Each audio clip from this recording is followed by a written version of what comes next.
Meeting around the state. Why do we do these meetings? And the answer is that I would 1,000 times prefer to put money in bringing people in our state together than doing ugly 30-second television ads.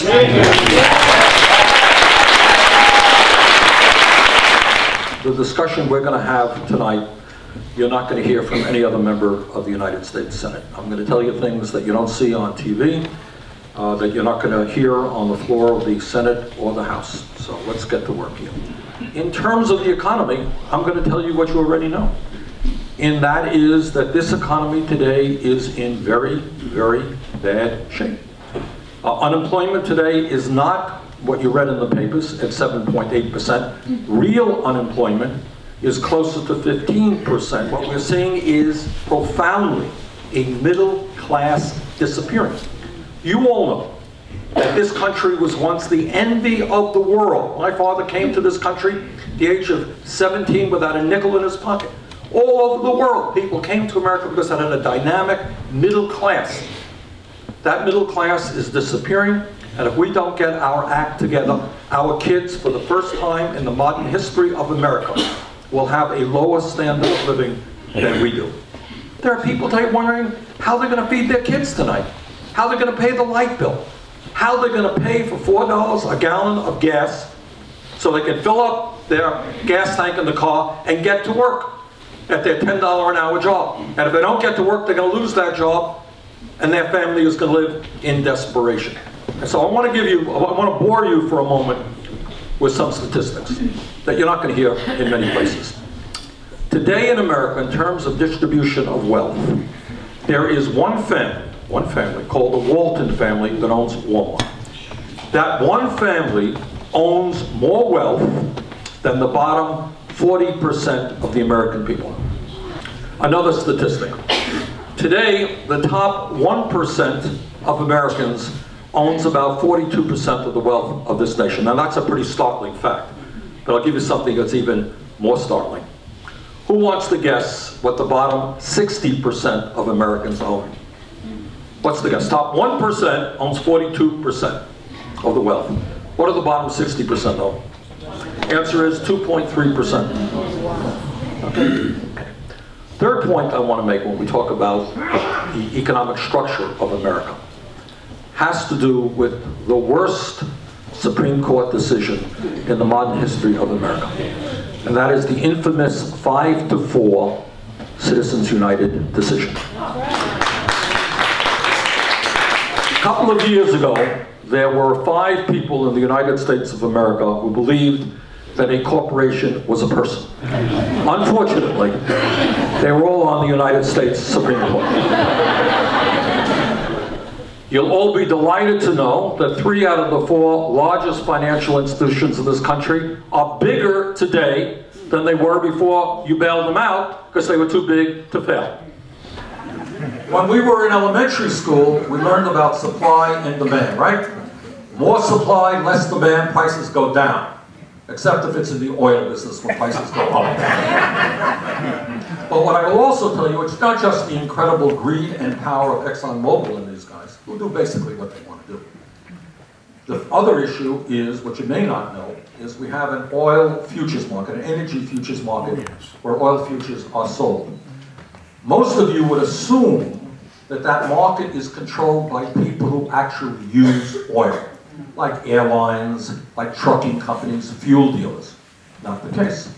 Over 80% of the energy futures market is controlled by our good friends on Wall Street who are busy speculating and trying to make, and do make, huge profits by buying and selling oil futures. We cannot have financial institutions that are primarily gambling casinos. They have got to provide affordable loans to small and medium-sized businesses so they can create the jobs that we need. Question for you. How do we go from a $236 billion surplus to a $1 trillion deficit? You work on credit cards. Okay. Now here's the good, all right, you got the answer, that was good. Smart group. What really upsets me, and should upset all of you, is the absolute hypocrisy of many of these folks like Paul Ryan, who claim to be very worried about the deficit. Now if they, and George W. Bush and all of these guys, were so worried about the deficit, why in God's name do they go into two wars, Iraq and Afghanistan, which will end up costing us over $3 trillion and not pay one nickel for those wars? The reason you want to cut Social Security, if you're a right-wing Republican, is because Social Security has been the most successful federal program in the modern history of the United States.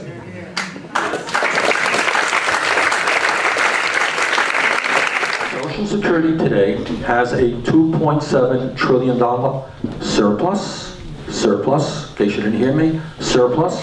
Social Security is an insurance program. It has worked phenomenally well with modest administrative costs.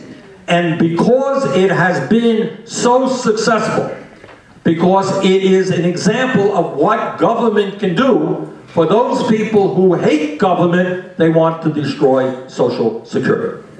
If you were to ask me what embarrasses me most occasionally about being in the Congress, and a lot embarrasses me, it is this issue of global warming. Now, honest people can have honest differences about how we can best proceed to address this crisis.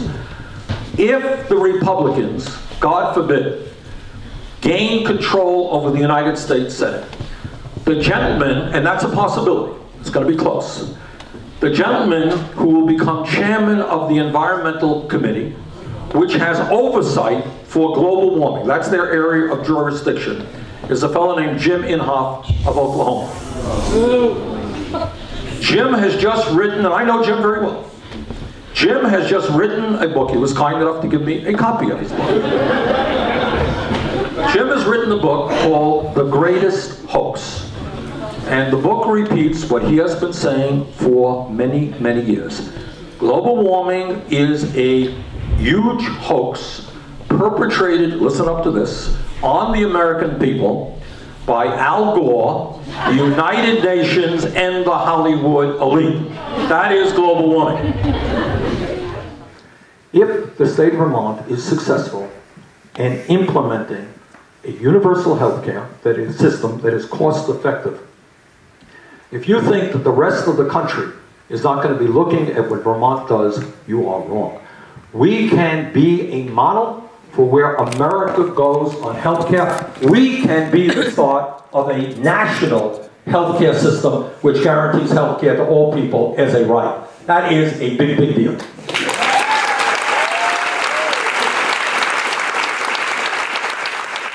We can save consumers money and cut greenhouse gas emissions, put people to work, not only doing the insulation and retrofitting, but also manufacturing the products that are required. But it's not just energy efficiency. It is also a movement toward such sustainable energies as wind, solar, geothermal, and biomass.